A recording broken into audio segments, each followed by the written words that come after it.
Bonjour les amis, c'est Starter, je suis ravi de vous retrouver pour une nouvelle vidéo. Et surtout celle-ci, c'est pas n'importe laquelle parce que ça y est, la Formule 1, c'est reparti pour de vrai. Puisqu'on parle du Grand Prix de Bahreïn, la 17e édition sur le circuit de Sakhir, le circuit de 5 km 412 qui accueille l'ouverture de la saison pour la quatrième fois de son histoire, 57 heures à parcourir par les pilotes, 3 zones de DRS et une gamme de Pirelli dure pour cette ouverture de saison, avec 2 arrêts théoriques selon le manufacturier, mais on verra qu'on a eu 3 pendant le Grand Prix, on va en parler, et surtout il y a bien une chose qui a fait parler, on va dire que c'est la direction de course qui a mis tout au clair direct en entrée du Grand Prix. C'est Niels Wettich qui a ouvert le bal de l'alternance pour la direction de course, et il a dit carrément d'entrée, les limites de la piste, c'est les lignes blanches. Voilà, il n'y a pas de débat pour les pilotes ou pour les équipes, on ne prend pas les vibreurs, il n'y a pas d'exception faite, non, les limites de la piste, c'est les lignes blanches, et ça sera pareil pour toute la saison, que ce soit avec lui, avec Eduardo Freitas, ou bien un autre, on ne sait jamais. Hein. Et déjà, je ne vais pas vous mentir, ça fait plaisir d'avoir une nouvelle philosophie de direction de course, d'emblée comme ça, qui dit on limite comme ça. C'est le règlement qui l'a dit, donc on impose le règlement. D'entrée, ça fait déjà plaisir. Une chose qui n'a pas fait plaisir dans ce début de week-end, c'est l'absence de Sébastien Vettel, positif au Covid-19. Et ouais, ça a été une surprise. Vous êtes sur votre téléphone, vous scrollez, vous voyez Vettel positif et Nico Hülkenberg de retour. Et ouais, l'intérimaire de luxe, le pilote allemand, est de retour. Pour une nouvelle fois, encore pour une absence liée au Covid-19. Bon, on a déjà vu dans le passé que Russell a bien remplacé Hamilton, ou Jack Aitken a remplacé Russell qui a remplacé Hamilton, vous voyez. Mais voilà, c'est quand même le 4e remplacement de Nico Hülkenberg depuis la crise sanitaire, et toujours chez Aston Martin, anciennement Racing Point. Hein.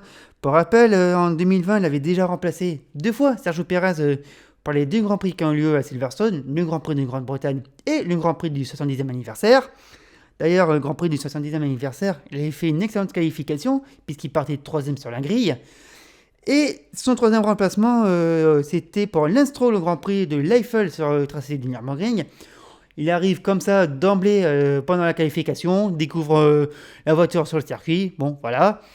Bon, il partait dernier, mais par contre, il avait quand même terminé 8e de la course, qui était une sacrée performance pour quelqu'un qui découvrait encore une fois la voiture, et dans des conditions où personne pouvait rouler correctement, puisque c'était un Grand Prix où on a été beaucoup embêté par le brouillard, tout ça, ça roulait pas beaucoup, et on va dire que lui non plus n'a pas profité d'un grand temps de roulage à ce moment-là. Mais pour revenir sur ce Grand Prix de Bahreïn, voilà, on rappelle encore Hülkenberg pour remplacer le champion du monde allemand. On ne sait pas s'il sera de retour pour le Grand Prix d'Arabie Saoudite, hein, puisque c'est le prochain Grand Prix qui arrive, là, dimanche, là, qui arrive. Ça va être une affaire à suivre. Par contre, il y a un autre pilote qui est de retour, c'est Daniel Ricciardo, qui, pendant la dernière semaine, pendant les derniers essais hivernaux sur le circuit de Bahreïn, était positif au Covid. Hein. Lando Norris l'a remplacé au pied levé. Cette fois, l'Australien est de retour. Mais bon, on va pas se mentir, ce retour n'aura pas trop aidé ni à l'Australien et ni à McLaren, puisque l'équipe de Woking est en difficulté dans cette séance d'essai. Hein. D'ailleurs, quand on regarde ces séances d'essai du vendredi et du samedi matin, on peut se donner déjà une petite hiérarchie dans le peloton, hein, puisqu'on voit que Red Bull et Ferrari sont devant, hein, qu'on a des Mercedes en outsider. On a un midfield qui est un petit peu chamboulé. On a des pilotes, on ne pensait pas les voir à ce niveau. Qui dit pilote dit équipe, bien sûr. On ne voyait pas non plus des équipes, d'ailleurs, bien reculées. Je parlais de McLaren, pour aussi citer Aston dans le lot. Hein. Et de toute façon, c'est bien simple, c'est quelque chose qu'on va se répéter dans cette vidéo. Et c'est pas pendant les essais d'ailleurs qu'on peut voir la hiérarchie, hein, puisque on a bien vu Pierre Gasly, meilleur temps d'entrée à la toute première séance. Hein. Ah bah c'est sûr, ça nous a fait plaisir. Mais c'est pas ça qui fait toute une saison, encore moins une course et encore moins une qualification. D'ailleurs, je vous propose d'y passer à la qualification, c'est maintenant. Ouais, ouais, on a mis les photos à jour. Hein. La qualification, la première, le premier moment de vérité, ben voici les chronos qui s'affichent. Ici, c'est magnifique. Et la première pole position de la saison pour Charles Leclerc. La 10e en carrière et devant ce Max Verstappen, celui de Carlos Sainz et de Sergio Perez. Les deux Ferrari de Red Bull sur des premières lignes. Derrière, on retrouve Lewis Hamilton qui devance Valtteri Bottas sur la Mercedes. Alfa Romeo, pardon. Calembour. Magnussen suit derrière. Qu'est-ce qu'il fait là? Qui devance Fernando Alonso devant George Russell et Pierre Gasly. Ça, c'est pour le top 10 qui a passé en Q3. La deuxième partie du tableau, on retrouve Esteban Ocon 11e devant Mick Schumacher, suivi de Lando Norris, d'Alex Albon et de Guan Yu Zhou. Je prononce bien. Suivi ensuite Yuki Tsunoda, Nico Hülkenberg, Daniel Ricciardo, Lance Stroll et Nicolas Latifi, lanterne rouge sur cette grille. La première qualification, je le disais, le premier moment de vérité dans cette hiérarchie. Et cette première pole de la saison pour Leclerc. Et avec un Carlos Sainz troisième, ce qui confirme surtout le grand retour en forme de Ferrari. Ça, je peux vous dire, ça fait plaisir pour beaucoup de monde. Ça, franchement, ça fait 2 ans que Ferrari mange son pain noir sur son niveau de performance et les revoir au plus haut. Ça confirme vraiment qu'ils sont vraiment revenus. Hein. Je vais y arriver. Hein. C'est vrai que cette voiture, elle fonctionne bien. Le moteur, cette fois, il est légal. Hein. Autant revenir sur le sujet parce que fin 2019, on s'est dit, c'est bizarre, la Ferrari a retrouvé de la puissance. Il y avait une histoire de débitmètre qui était mal placé, tout ça. Donc, il y avait une enquête avec un résultat qui n'a été jamais déclaré officiel, hein, qui n'a été jamais donné en public. Et on a bien vu qu'en 2020 et ensuite en 2021 que Ferrari, ils étaient vraiment bien reculés. Les doutes étaient confirmés. Et puis on a surtout vu que fin 2021, ça commençait à revenir en forme. Et bien là, c'est revenu. Hein. C'est vrai que pendant ces 2 ans, ils ont souffert. Il y avait beaucoup de questions en interne, duel entre les pilotes. Mais là, franchement, non seulement c'est un cap en avant pour la Scuderia, et il faut aussi voir la position des autres équipes motorisées par Ferrari. Si je prends Valtteri Bottas, 6e derrière son ancien coéquipier.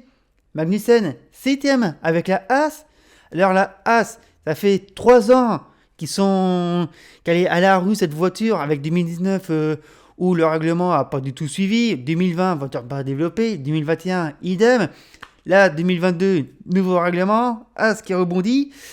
Ça fait bizarre hein, si on commence à suivre la Formule 1 depuis 2019-2020, qu'on se dit, merde, Haas, avant c'était ce qu'on aurait pu comparer avec le milliardaire. Et là, ils sont devant, on se dit, c'est peut-être un coup de chance. Mais on peut voir que par la suite, ça ne l'est pas du tout. C'est vrai que c'est un gros rebond. Donc, on ne peut pas se cacher pour dire que le moteur Ferrari aide beaucoup avec cette équipe et aussi avec Alfa Romeo. Il faut dire que Alfa Romeo et Haas sont des équipes qui ont grandement souffert ces dernières années. Hein. C'était toujours loin dans le peloton, que ce soit pour l'équipe italo-suisse ou pour l'équipe américaine. Hein. Bon, l'équipe italo-suisse, Alfa Romeo, qui est soutenue par Sauber, c'est pour ça que je dis italo-suisse, elle arrivait quand même à s'en sortir malgré tout. Ce n'est pas le souci, mais on voyait quand même qu'elle galérait, qu'elle était dans le fond du peloton, qu'elle avait un duo de pilotes qui n'aidait pas vraiment. Pourtant, à l'époque, Kimi Räikkönen, il avait sa carrure, il avait son expérience, il pouvait vraiment aider. Et puis on avait Giovinazzi qui arrivait à sauver les meubles de temps en temps. Mais voilà, on voit que Alfa Romeo revient sur le devant. Ça, déjà, c'est tant mieux. Haas, bien sûr, pareil. Ils sont là. Par contre, je tourne en rond sur eux, mais il faut se dire une chose, c'est le premier Grand Prix de la saison. Ça ne veut pas dire que les prochains Grands Prix, ça sera pareil. Surtout qu'après, on va avoir 2 courses sur un circuit urbain. Que ce soit pour Jeddah en Arabie Saoudite ou à Melbourne en Australie. Et en plus, Melbourne, nouvelle configuration, je vous en parle même pas.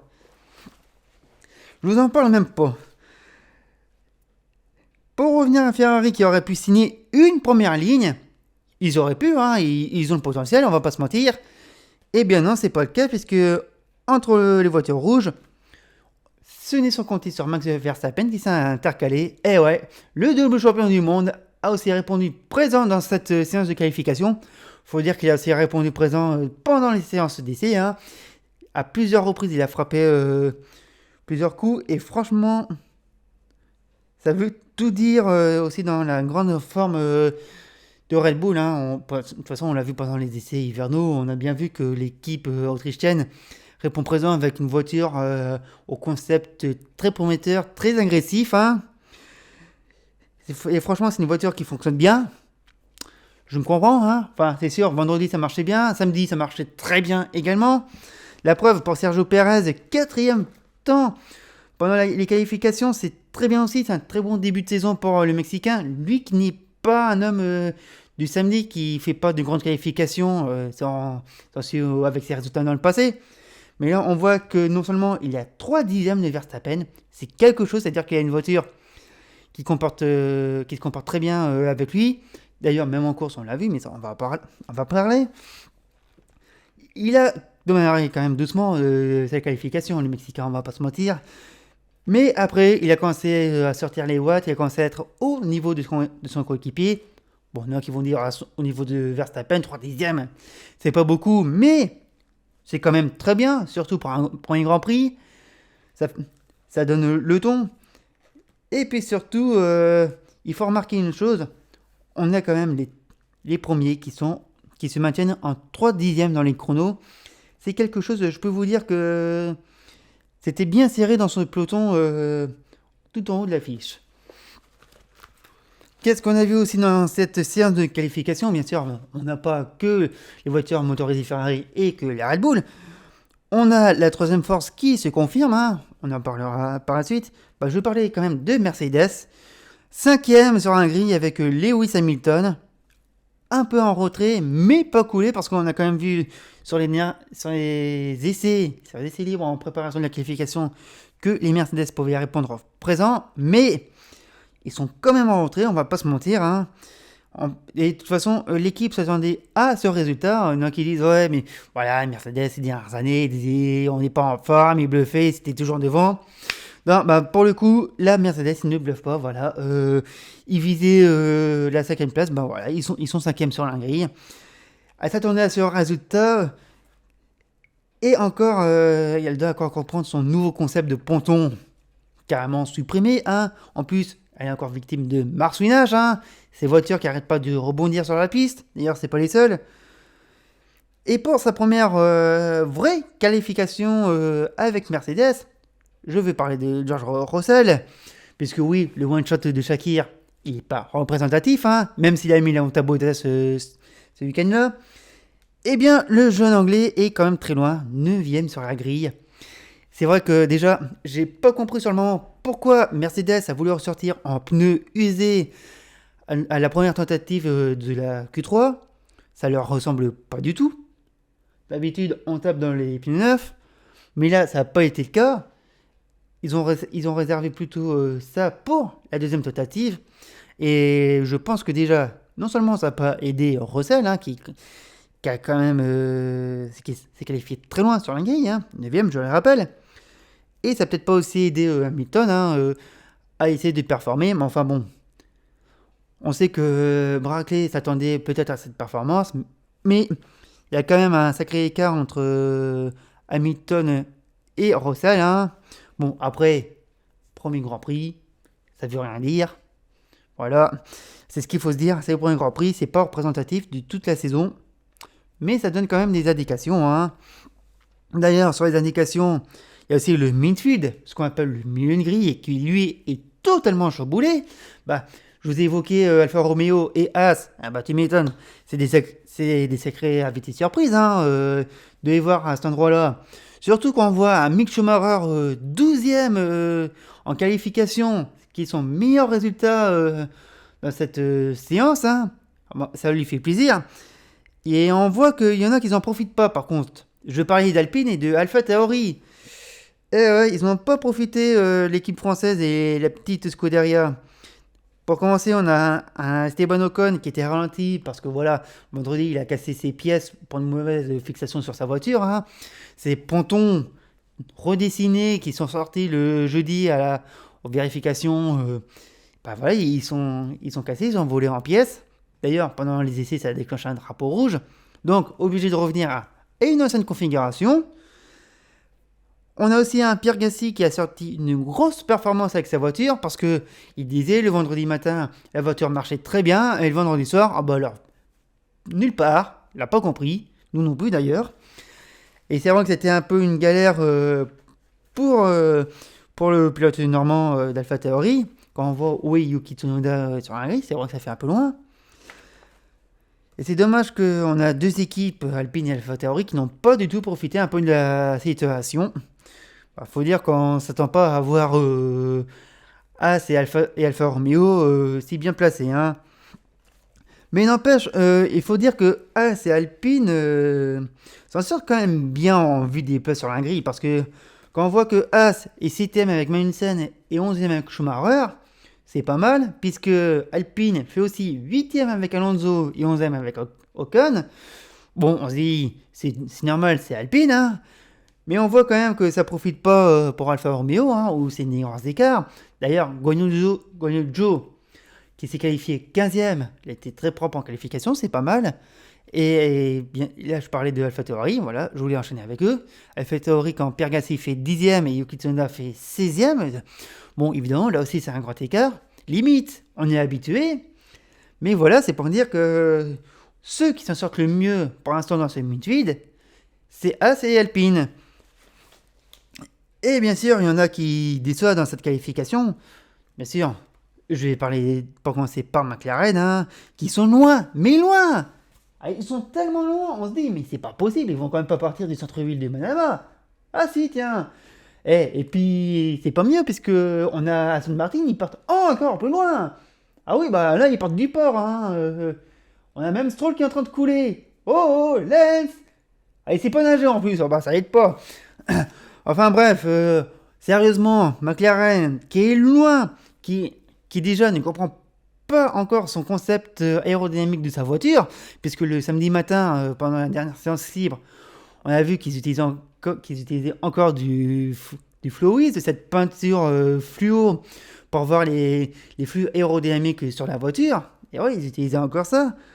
Et surtout, ils ont encore des problèmes avec leur conduite du frein. Leur frein se surchauffe, encore une fois. Ils ont ces problèmes avec là. Ils ont connu pendant les essais hivernaux. C'est toujours pas réglé. Donc ça aussi, c'est à corriger. Et donc, c'est ce qui met vraiment en délicate situation McLaren, hein. Et puis, Daniel Ricciardo qui n'a pas beaucoup roulé aussi, hein. Ça aide pas non plus. Et puis Aston Martin, ben là c'est le plus frappant, hein. Je vous le disais, hein, ils sont loin, hein. Déjà, ils sont victimes de marsuinage. Certains diront que c'est la puissance de la funk. Enfin bon, c'est peut-être pas la bonne celle-là. Mais bon, on va pas se mentir, hein. La chose qu'on regarde, surtout chez Aston Martin, c'est pas savoir où est-ce qu'ils sont sur la grille, c'est quoi les problèmes de leur voiture. Non, c'est ça. On essaie de comprendre pourquoi c'est Nico Hülkenberg qui connaît pas du tout la voiture qui est devant Lance Stroll. Ça, par contre, c'est ce qui nous intéresse le plus. Le reste, voilà. C'est vraiment dommage. Et puis, il y a une équipe que j'ai pas parlé, que j'ai même pas dans mes notes, c'est Williams, qui s'en sort bien, hein, puisque Alex Albon a repassé la Q2, il signe un très bon retour, le pilote thaïlandais, hein, toujours pilote Red Bull, hein, à souligner. Quant à Nicolas Latifi, dernier chrono, lanterne rouge. Bon, on verra bien ce que ça donne par la suite de la saison, hein. Pour l'instant, je ne me fais pas de soucis. C'est la première course, hein, donc ça veut encore rien dire. Et puis les prochaines ne voudront encore rien dire pour l'instant. Je pense qu'il faudra attendre un vrai retour sur les circuits européens, sur des circuits permanents, comme Imola ou Barcelone par exemple, où l'on verra vraiment une vraie hiérarchie, surtout Barcelone, parce que c'est vraiment le circuit, le lieu que tout le monde connaît par cœur. Et on sait que des équipes ont déjà fait défaut sur des circuits où ils ont l'habitude de rouler en hiver. Avant de passer à la suite, voici la grille de départ de ce Grand Prix. il n'y a pas de pénalité, les résultats de la qualification font la grille, hein.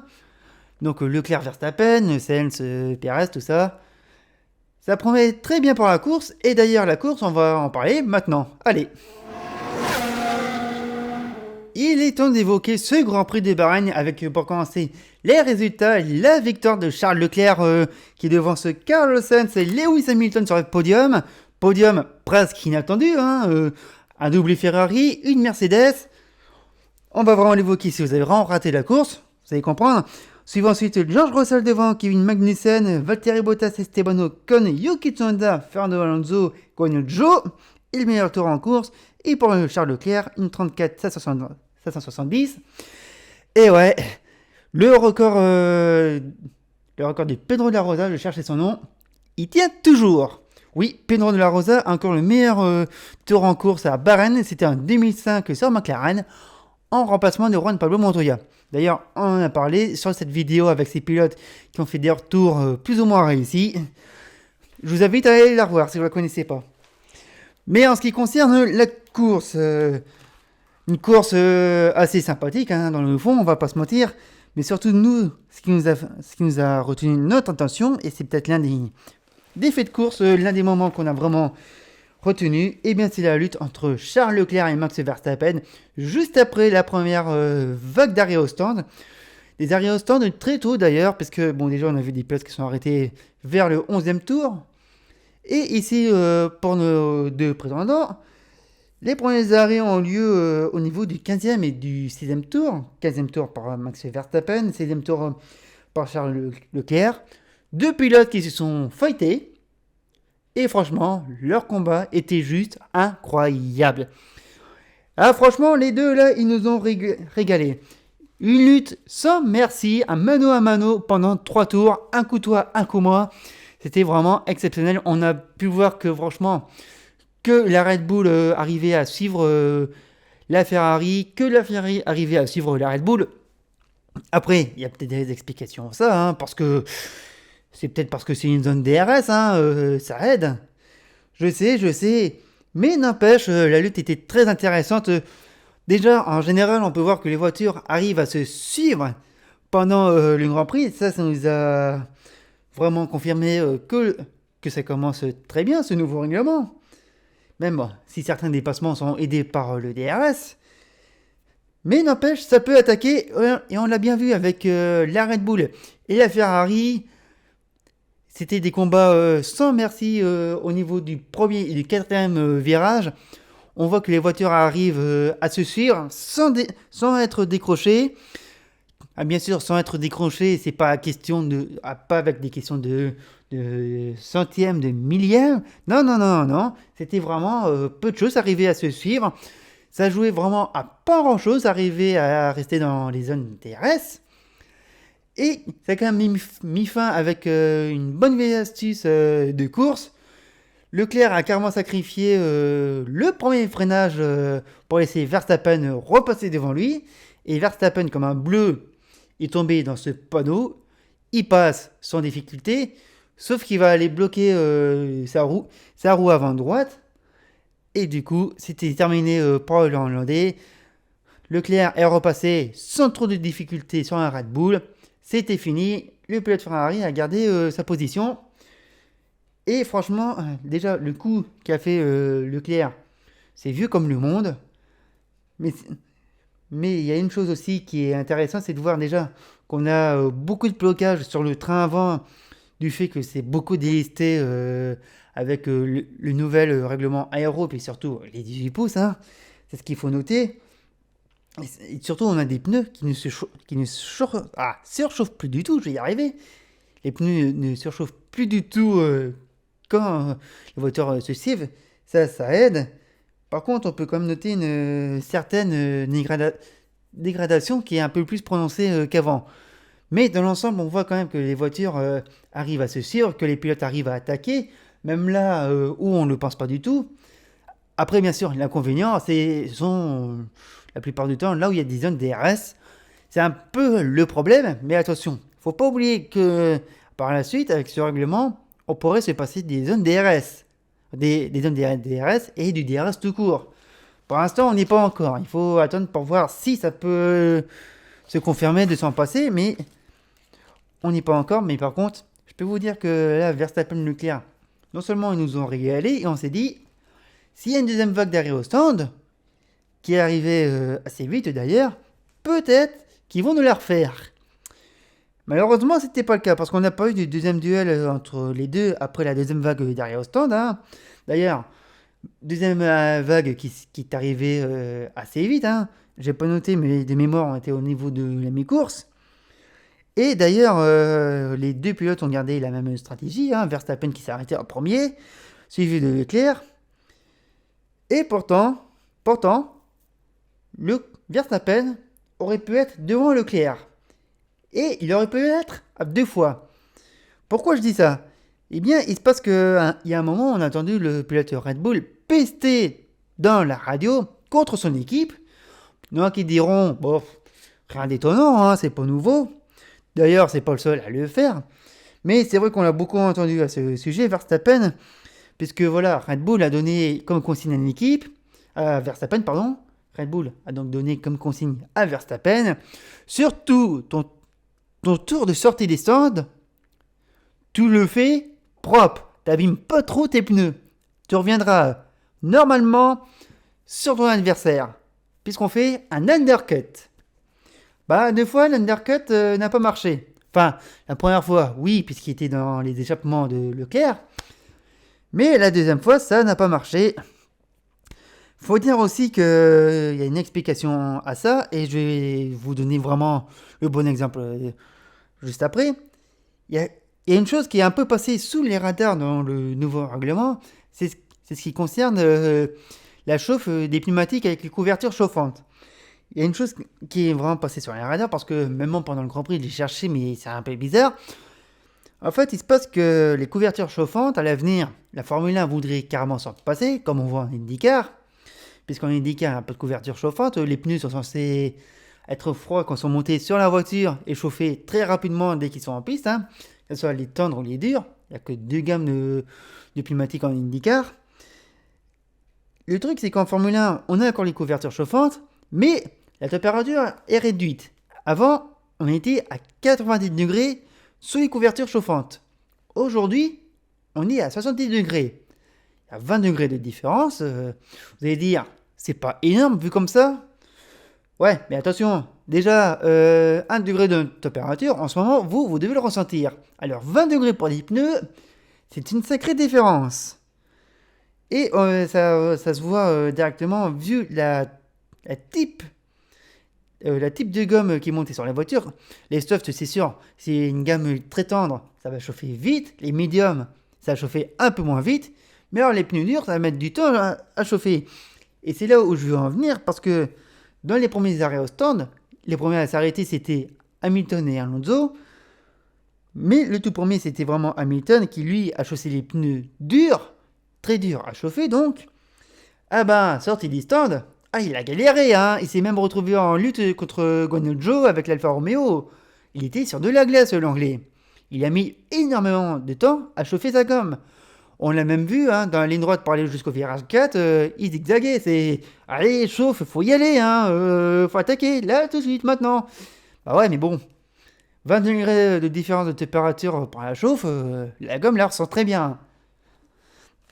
Et le problème, les équipes ont dû être trop précautionneuses quand ils ont demandé à leurs pilotes, surtout, t'abîmes pas tes pneus à la sortie des stands. Ouais. Et d'ailleurs, Verstappen l'a dit à son équipe, vous m'avez donné la consigne, ça n'a pas marché, à 2 fois je répète devant lui, la prochaine fois je suivrai mon instinct. Eh bien, la prochaine fois, Max, tu suis ton instinct.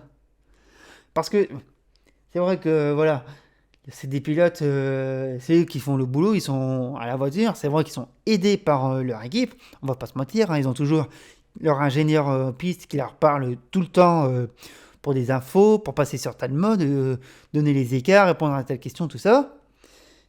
Mais pour le coup, c'est vrai que là, faut dire que tout le monde était un petit peu dans l'inconnu, hein, premier Grand Prix avec les pneus 18 pouces. C'est vrai qu'ils ont été tous prudents, peut-être que ça va changer par la suite, ça sera à voir. Mais voilà, c'est vrai que C'était encore une inconnue pour les équipes et pour Pirelli. D'ailleurs, Pirelli, ils avaient parié sur 2 arrêts au stand. Ils avaient même dit, surtout, les pneus durs, ils marchent pas, vous ne les prenez pas. Bon, on a vu ça, on les a vus chez Mercedes, chez Alpine, chez McLaren de mémoire. Et eux qui pariaient sur 2 arrêts, ben finalement, on a pu voir. D'ailleurs, Carlos Sainz à la radio, on va peut-être voir pour faire 3 arrêts dans les gars. Oui, attends, on travaille sur le sujet, hein. Et d'ailleurs, c'est vrai qu'on a pu voir des équipes qui ont parié sur 3 arrêts, hein. D'ailleurs, Carlos Sainz a eu 3 arrêts, Max Verstappen a eu 3 arrêts, mais pas Charles Leclerc qui lui est resté sur 2 arrêts à une vingtaine de tours restantes de l'arrivée. On se dit, ça peut être un peu tendu, sachant que Charles Leclerc avait fait son deuxième arrêt sur des pneus médiums qui se dégradaient pas trop. Et on avait vu un Max Verstappen faire un troisième arrêt avec des pneus tendres. On se dit que sur la fin, peut-être que ça peut jouer. Et est-ce que ça peut jouer de tenir jusqu'au bout comme ça, voire Verstappen revenir en fin de course sur Leclerc, ou alors, au pire des cas, une neutralisation de course. Est-ce que Ferrari n'allait pas se faire avoir par je ne sais quel événement sur la piste? Tous les scénarios étaient possibles et pour le coup on s'est dit, ça y est, Ferrari, ils font encore une connerie. Eh bien, non seulement ils auraient pu refaire une connerie, hein, comme certains le pensaient, et puis ils ont eu un arrêt gratuit. Parce que ça a été un autre événement de course, ça a été la neutralisation, la sortie de la voiture de sécurité. On va y en parler dans le détail, puisque voilà, on a vu Pierre Gasly arrêté sur le bord de la piste, voiture en feu. Et ouais, le Normand a connu une défaillance sur son MGU-K de mémoire. Je n'ai plus la note quelque part. MGU-K, hein, qui est tombé en rade. Et du coup, qui a déclenché un incendie dû au liquide de refroidissement, puisque là, on n'a pas un liquide de refroidissement à eau, comme on peut l'avoir sur nos voitures. Hein. C'est un liquide de refroidissement à base d'huile. Donc, plus chaud, c'est mieux par rapport à ce système électronique embarqué dans la voiture. Hein. Surtout avec des batteries. Et surtout, vu que c'est à base d'huile, hein, ça chauffe plus. Et du coup, ça a déclenché un incendie. Et c'est là-dessus que je veux venir quand même sur cet autre fait de course. Ça a été la gestion de neutralisation de la course. Puisque là, Nils Wittich, j'ai réussi à prononcer son nom, ça va dire cette année, je vous jure. Une heure de Freitas, ça sera plus facile, mais Nils Wittich, ça va être dur, je m'en excuse. Bref, notre directeur de course a déclenché très rapidement la Virtual Safety Car. Et ensuite, la Safety Car est rentrée aux pistes. Ça a été très rapide et c'est ça que je veux vraiment noter. Ça a été une très bonne réaction rapide de la direction de course. Parce que franchement, c'est très bien vu comment ça a été géré. Pour rappel, la Virtual Safety Car, c'est une procédure que personne n'aime. Parce que c'est tout le circuit qui est sous neutralisation de drapeau jaune. Hein. C'est une sorte de full course yellow, comme on peut voir en WEC, en GT. Mais le problème, c'est que c'est un full course yellow de Wish. Puisque les équipes sont censées réduire leur vitesse de 40%. Et surtout, ils sont obligés de maintenir les écarts. Et c'est une procédure qu'on n'est pas nombreux à aimer parce que c'est une procédure qui est mal foutue parce que qu'elle soit en endurance ou en GT, le full course yellow, vous appuyez sur un bouton ou alors sur le pit limiter et tout le monde est calé à la même vitesse. Les écarts ne changent pas. Alors qu'en Formule 1, on peut gruger. C'est ça le problème. Et surtout, vu comment tout le circuit a été mis en neutralisation directe, et l'idée d'avoir mis la safety car juste après, franchement, déjà la réaction, ça n'a pas pris une plombe, ça a mis tout le monde en sécurité, que ce soit bien sûr les pilotes et surtout les commissaires de piste, puisque certains ont pu en profiter pour aller ramasser quelques débris. Hein, ça, on l'a bien vu. Hein, on a vu une belle lune d'ailleurs, hein, époque dans le ciel. Mais voilà, je veux quand même dire que Nils Luzic, je vais répéter encore une fois, a pris une très bonne décision d'avoir sorti le Virtual Safety Car et le Safety Car par la suite, hein. Ça a été très bien géré et franchement, il n'y a rien à redire dessus. Pour une direction de course, ça part très bien. Et heureusement. Puis donc, on a une neutralisation. Et du coup, Leclerc en profite pour faire un troisième arrêt au stand. Un arrêt gratuit cette fois. Il n'y a pas eu de problème pour lui. Et puis heureusement pour Ferrari. Comme ça, on n'est pas en train de les allumer en ce moment même. Et tant mieux. Tant mieux pour eux. Mais pendant cette neutralisation, on entend encore une fois Max Verstappen se plaindre. Mais cette fois, pas sur la stratégie. Il se plaint d'un problème mécanique au niveau de son volant. Et ouais, il sent que sa direction est dure, le volant dur à tourner. Ah, c'est bizarre, c'est plus dur qu'avant, il y a un problème dans la direction. Tu m'étonnes qu'il y a un problème.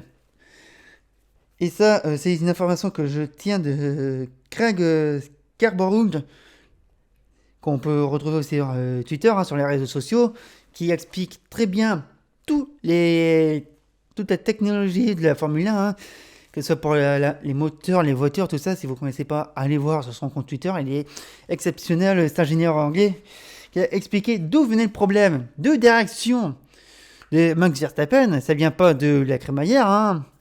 C'est pire que ça, en fait. La direction de la Red Bull de Verstappen a été endommagée pendant son troisième arrêt au stand. Et ouais, alors comment ça peut s'expliquer? Ben, Scarborough l'explique en fait, selon la manière comment est reposée la voiture sur la piste, il se peut qu'elle soit mal reposée et qu'il y ait une casse au niveau des triangles, de la direction, tout ça. Ça peut s'expliquer, hein. De temps en temps, on peut voir que c'est très rare de le voir en Formule 1 aujourd'hui, mais dans les formules de promotion, on peut voir que les mécaniciens lèvent la voiture et ne reposent pas du tout comme il faut la voiture dès que les pneus sont changés, ou la reposent alors qu'il n'y a pas de roue.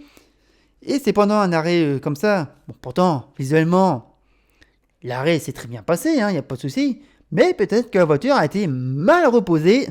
Et d'ailleurs, on a pu voir sur les réseaux qu'il y avait un entraînement de Red Bull pendant un arrêt au stand, que le proposé au jack arrière, hein, c'est comme ça que ça s'appelle, hein, la vitre des voitures, hein, on appelle ça un jack. Bref, sur la vidéo, on voit le proposé lever la voiture à l'arrière, sauf que le vitre arrière était mal posé, la voiture, boum, par terre. Ah, c'est embêtant. Allez, on recommence. Et le problème, c'est que la voiture a dû être mal reposée. Résultat, quelque chose a cassé sur la direction de Verstappen. Et il a dû finir un peu la course comme ça. Enfin, il a dû finir, du moins il a essayé avec une direction lourde, mais surtout, il a eu, ça n'a pas été le seul, un problème de pompe de carburant pour le Hollandais et même pour Perez. Et ouais, les deux Red Bull embêtés par une pompe de carburant à la fin du Grand Prix. Bah, c'est normal, les réservoirs se vident au fur et à mesure. Et ben voilà, les deux Red Bull ont dû abandonner à cause d'un problème de pompe de carburant. D'ailleurs, pompe à carburant qui n'est pas destinée par Red Bull, qui est une pièce standardisée, c'est-à-dire fournie par le même fabricant, c'est-à-dire que tout le monde a la même pompe de carburant dans sa voiture, hein, que ce soit la Red Bull, la Ferrari, la Haas, n'importe laquelle. Et vous allez rire, c'est un problème qui a été connu pendant tout le long du week-end. Je vous jure, si vous allez voir sur le site officiel de la FIA dans les décisions, les classements, vous verrez qu'il y a une note qui concerne les pompes à carburant. J'ai pas le numéro de la note en question, mais il se passe que la FIA pouvait autoriser pour les voitures arrivées dans les 10 premiers à contrôler la pompe à carburant de la voiture, vu que c'était sous le régime des parcs fermés comme ça, la pompe de carburant était autorisée à être contrôlée, vérifiée, tout ça pour voir, ça n'avait pas de souci, pas de chance. C'est ce qui a permis au Red Bull d'abandonner, hein, Et ouais, Max Verstappen qui a dû rentrer au stand à quelques tours de l'arrivée. Sergio Perez envoyé en tête à queue dans le dernier tour. Bah, tout l'arrière s'est carrément bloqué, coupé, tout ça. Allez hop, merci d'être venu. C'est un 0 pointé pour Red Bull, un double abandon qui était plus survenu depuis le Grand Prix d'Autriche 2020. Et déjà à l'époque, on parlait d'un problème de fiabilité. Et encore, c'était un problème électronique, c'était pas mécanique. Et le problème électronique, c'était pas moi. Voilà, qu'est-ce qu'il fallait retenir pour ce Grand Prix de Bahreïn, Grand Prix d'ouverture. Une course quand même assez sympa à suivre, un beau duel en piste. C'était quand même assez intéressant de voir ces voitures se suivre, et voir que ça peut être de bon augure pour la suite de la saison. Bien sûr, c'est le premier Grand Prix. Il faudra voir qu'est-ce qui va se passer par la suite, que ce soit en Arabie Saoudite, en Australie, à Imola, tout ça. On verra comment ça va se passer par la suite pour les Grands Prix, pour les équipes. Et d'ailleurs, pour les équipes, je vous propose de commencer par le bilan des équipes. Le premier, un bilan qui est réglé selon le classement constructeur après ce Grand Prix de Bahreïn. Et pour commencer, c'est Ferrari, la victoire de Charles Leclerc, le troisième victoire en carrière après la Belgique et l'Italie en 2019, le premier high track également pour le Monégasque, Paul Victor meilleur tour en course, et aussi Carlos Sainz arrivé deuxième, vous l'avez vu dans les résultats, 85e doublé pour Ferrari. Bon, déjà, il n'y a rien à dire pour Leclerc, au top, une belle défense et une bonne relance à la fin de la safety car. Franchement, il n'a pas attendu la ligne droite et tout. Allez, on relance au dernier virage, drapeau vert. Et merci d'être venu. Une bonne course également pour Carlos Sainz. Il a été quand même correct tout au long du week-end. Mais il a quand même fait son autocritique en disant qu'il était réaliste sur ses performances. C'est vrai qu'il était un petit peu en retrait, tout ça. Mais malgré tout, il a répondu présent. On voit que la Ferrari est très bien née, qu'elle marche très bien, qu'il a un très beau moteur au cul. Et ça, je pense qu'on pourrait peut-être, je dis bien peut-être le voir tout au long de l'année. Ça va être très intéressant pour le championnat. Ceux qui disaient ça va être encore les mêmes qui gagnent, ça va peut-être changer. D'ailleurs, en parlant des mêmes qui gagnent, on passe à eux. Je vais parler des Mercedes qui est peut-être deuxième dans ce bilan, mais troisième force du plateau. Et ouais, Lewis Hamilton et George Russell qui ont été malgré tout discrets dans cette course. Et un résultat qui est vraiment meilleur qu'aspiré sur le papier, parce que je dis troisième force du plateau réel à la fin de ce Grand Prix de Bahreïn. Et pourtant, c'est eux qui terminent troisième et quatrième de ce Grand Prix. Il y a encore des problèmes quand même pour cette Mercedes, avec ce concept de ponton totalement sur le côté, totalement supprimé. Ils ont aussi des problèmes d'adhérence, c'est ça le problème principal qu'ils ont, et aussi de marsouinage. Et ouais, parce qu'en plus, pour régler les problèmes de marsouinage, il faut relever la hauteur de caisse. Mais le problème, si vous relevez la hauteur de caisse de la voiture, l'effet de sol ne fonctionne plus. Donc il y a encore quelques problèmes à régler de ce côté-là pour Mercedes. Alors bien sûr, il y a une chose que je me questionne chez eux, c'est une stratégie qui était un peu curieuse, de passer avec des pneus durs pendant la moitié de course, des pneus durs où les pilotes sont sortis sur de la glace. Mais ils ont quand même expliqué après que ça nous faisait quand même une grande séance d'essai grandeur nature, tout ça. Mais dans le fond, c'est vrai que ça manque encore de performance pure face à Ferrari et Red Bull. Après, je pense que Mercedes va revenir sur le devant de la scène. Moi, je me fais pas de soucis pour eux. Mais à mon avis, ça va pas être pour tout de suite. Peut-être qu'il faudra attendre un retour en Europe pour voir ce que ça va donner. On continue ce bilan avec As qui est totalement dans la quatrième dimension. Là je peux vous le dire, une voiture dans les points, une autre juste à la porte. Alors là, Netflix est complètement en PLS. Drive to Survive vient de mourir à la fin de ce Grand Prix. Les obsèques auront lieu demain à 17h. C'est tant mieux. Non mais franchement, As, ils nous ont vraiment régalé ce week-end. Un grand retour inattendu. Et il faut dire aussi que Magnussen signe un excellent retour en Formule 1. Lui qui avait dit que c'était terminé, il est allé en Amérique, il avait fait les 24 heures avec Peugeot, tout ça. Finalement, il a changé d'avis, hein. Formule 1 is the Formule 1, hein. Mais n'empêche, je note qu'il a quand même gardé sa fougue du fond de grille, hein, se décaler sur les zones de freinage au dernier moment, tout ça. C'est Magnussen, je pense qu'on ne le changera pas, hein. Franchement, très bon résultat pour lui. À noter aussi une très bonne course de Mick Schumacher et surtout une belle récup avec sa touchette sur Esteban Ocon. Ah ouais, là franchement, superbe récup hein, de la part du jeune Allemand et qui finit quand même 11e.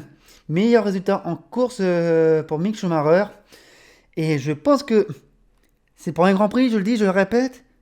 Je pense que si ça reste comme ça par la suite, c'est-à-dire avoir des As qui progressent, puisque par rappel, il y a des gens chez Ferrari qui sont arrivés chez As à cause des budgets plafonnés. Si ça continue en termes de performance comme ça, je ne serais pas étonné qu'en cours de saison, on ait les deux As dans les points. Je ne serais pas étonné. Après, à voir si Mick Schumacher serait au niveau de Kevin Magnussen. C'est le premier Grand Prix, tout ça. Attention, faut faire gaffe à ce qu'on voit. Mais franchement, c'est très intéressant pour ce qu'on voit. C'est très intéressant pour As qui progresse. Ils peuvent dire merci au moteur Ferrari, tout comme l'équipe qui arrive derrière, Alfa Romeo. Grand retour en forme pareil, même s'ils ont eu un début de course difficile, hein. Et pourtant, ils arrivent quand même à profiter du moteur Ferrari, des faits de course, tout ça, les deux voitures dans les points, puisque Valtteri Bottas, quand même, arrive encore à très bien se classer pour sa première avec Alfa Romeo, c'est très bien. Par contre, ses départs ratés. Tradition. Et en plus, j'ai vu que ça aurait pu mal se finir avec une Lotus au départ. Une Lotus. Ouh, aïe, aïe. Je suis désolé, pas avec une Lotus, avec une Alpine. J'aurais pu dire une Racing Point parce qu'elle est rose, mais non, ça fait mal se finir entre une Alpine et Bottas au départ. Ah, ça s'est très bien serré. Ah ouais. Enfin bon, le Finlandais débute très bien sa collaboration avec Alfa Romeo. Et puis Guanyu qui a été correct pendant ce Grand Prix. Pas de faute majeure à signaler. Il a très bien appris de son commandant en course. Et puis surtout, avec sa deuxième position, signe du point de la deuxième place, puisqu'il marque un point, eh bien, ça permet à la Chine de marquer officiellement ses premiers points en Formule 1 en tant que nation. C'est-à-dire que ça devient la 34e nation à marquer au moins un point en Formule 1. La dernière fois que c'était le cas, c'était la Russie avec Vitaly Petrov chez Renault. C'était au Grand Prix de Russie, d'Australie en 2010 de mémoire. Et donc voilà, on a une nouvelle nation qui marque des points en Formule 1. Il a fallu attendre près de 12 ans. Et ouais, 12 ans pour attendre qu'une nation marque des points. C'est pas dessus qu'on attend le plus. Enfin bon, résultat bien correct d'Alfa Romeo qui prouve des faits de course. Hein. Comme tout le monde. D'ailleurs, eux aussi profitent des faits de course. Je parlais d'Alpine avec une forme moyenne pour l'équipe allemande, pour l'équipe diepoise, toutes mes confuses. On a vu un Alonso qui manquait un peu de rythme, en course. Alors, faut dire que pourtant ça marchait très bien en qualification, mais alors en course, il était malheureusement nulle part. Hein. Il s'est fait même passer par Ocon. Peut-être qu'il y a eu une petite consigne. Fernando, Esteban, il se fait sur Zanyu. Ça aurait pu être drôle, mais je ne pense pas. Et il faut dire que Ocon se rattrape très bien aussi dans ce Grand Prix, hein. Avec l'erreur qu'il a commise sur la touchette du Mick Schumacher. Bon, il a reconnu, il a dit, bon, voilà, c'est ma faute. 5 secondes de pénalité. Voilà, il dit, il n'y a pas de souci. Hein. Et il faut dire, comme je disais, que Alpine profite vraiment des faits de course pour être dans les points, parce qu'en fait, il aurait pu avoir qu'une voiture dans les points. Ouais, c'est ça ce qu'il faut préciser. Il aurait pu avoir qu'une Alpine, pas les deux, qu'une seule. Alpine commence à pédaler dans ce moule. Alors là, ils vont dire, ouais, t'es dur quand même avec Alpine, c'est le début de saison. Ouais, je sais, c'est le début de saison, je suis d'accord. Mais je retiens que Alpine, il pourrait peut-être en profiter un peu plus, hein. Quand on voit ce qu'il y a devant maintenant. Enfin bon, c'est le premier Grand Prix, hein. On verra ce que ça donne. La suite du bilan, on passe avec AlphaTauri. Il y a quand même du moins à retenir, même s'ils ont perdu une voiture pendant ce Grand Prix. Et ouais, Pierre Gasly a été quand même assez discret dans cette course. Pourtant, il a bien fait le job. Il est remonté, il a assuré les points comme il fallait. Bien sûr, dommage qu'il y ait eu son abandon. L'incendie causé avec la perte de son MG8K et une fuite du liquide de refroidissement. Peut-être du système, ça reste encore à confirmer. Et du côté de Yuki Tsunoda, bon, il a été aussi discret, avec une qualification un peu moyenne. Mais il est quand même remonté très fort le pilote japonais, vu que ça pose aussi en Formule 2, on en parlera. Et surtout, il évite quand même un score vierge par la petite Scuderia. Il sauve les meubles, et tant mieux pour lui. On passe à Aston Martin, tiens. Alors, Aston Martin, complètement largué dans ce week-end. Enfin, il y a plus largué que, mais bon. Gros problème de marsuinage avec cette voiture, 7 dixièmes par tour perdu, des qualifications ratées. Allez, ce qui va être positif dans tout ça, c'est Stroll qui finit devant Hülkenberg. Mais il n'y a que ça de positif que je vois pour Aston Martin ce week-end. Le pilote permanent qui termine devant le pilote intérimaire. Je vois que ça. Qu'est-ce que vous voulez que je retienne d'Aston Martin? Je vois que ça, bordel. Quoi, vous aussi? Ah, bordel, Aston Martin, ça va être long. Week-end compliqué, Grand Prix compliqué, ramenez-nous Vettel. Qui remettent de l'heure de temps de tout ça. J'espère que Vettel va revenir à Jeddah, parce que rien ne va plus chez Aston. Et c'est que pour un Grand Prix, je le dis, je le répète. On passe, à Williams. C'est bien. Williams a un bon bilan malgré tout. Albon, qui faisait son retour en Formule 1, a retrouvé le rythme d'entrée. Même si c'est en dehors des points, c'est quand même pas mal. Les pas ridicules, les pilotes thaïlandais. Toujours affiliés à Red Bull. Faut le préciser pour ceux qui ne sauraient pas. Bon, par contre, Latifi, un habitué de l'équipe, hors du coup, pas de rythme. Finit loin quand même. Et en plus, c'est lui qui s'en plaint, qui finit loin, qui porte dans le coup. Ça pique quand même. Mais je pense que pour Williams, ça débarque sur de bonnes bases avec Albon. Je serais pas étonné que ce soit lui qui marque les premiers points. Je serais pas étonné. Mais bon, voilà, Williams, ça reste encore Williams, c'est encore beaucoup à faire. Mais ça va, ça démarre bien quand même. C'est encore loin, mais ça démarre bien. Eux, par contre, ça démarre très mal. Je vais parler de McLaren. Il y a une grosse désillusion. Concept de voiture pas encore compris. Problème d'équilibre, problème d'appui. Problème tout court. Un pilote, Daniel Ricciardo, qui revient après avoir été isolé à cause du Covid-19. Après, c'est peut-être ceux qui ont un du positif dans cette séance. Ok, oui. C'est ceux qui ont du positif parce que voilà, il a pu rouler tout ça, il a accumulé de l'info et tout. Bon, tant mieux pour lui, parce que quand on entend le discours de Lando Norris, ça va être une saison de galère, tout ça. C'est vrai que c'est un gros coup moral pour McLaren, eux qui étaient très bien l'année dernière. Ça va être terrible, ça va être terrible. Et puis on va terminer ce bilan des équipes par Red Bull, vous m'en excuserez, mais bon, je vous l'ai dit, je fais ça dans l'ordre du championnat. Et pourtant, je retiens que du positif pour Red Bull. Je retiens que du positif. Ils ont pourtant réussi leur week-end de course. Verstappen qui se bat pour la victoire. Perez sur le podium. Il n'y a rien à dire pour eux. Il n'y a rien à dire. Si ce n'est que la fiabilité. Voilà. Ça pique quand même. Ça pique quand même. Là, ils viennent de se prendre un 44-0 face à Ferrari. 44-0. Ça pique quand même. Ça pique. À la fiabilité, quand on obtient. Voilà pour le bilan des équipes. Je vous propose de passer au championnat pilote et constructeurs. Ça va aller très vite. On y va. Le championnat pilote. Bon, il n'est pas compliqué. C'est le classement de la course. D'ailleurs, il s'affiche. C'est Charles Leclerc leader avec 26 points. Suivi de Carlos Sainz qui en comptait 18. Lewis Hamilton, George Russell, Kevin Magnussen, cherchez son nom, Valtteri Bottas, Esteban Ocon, Yuki Tsunoda, Fernando Alonso et Guan Yu Zhou, je vous le dis, c'est le top 10 du Grand Prix. En deuxième partie, ils sont tous à 0 pour l'instant.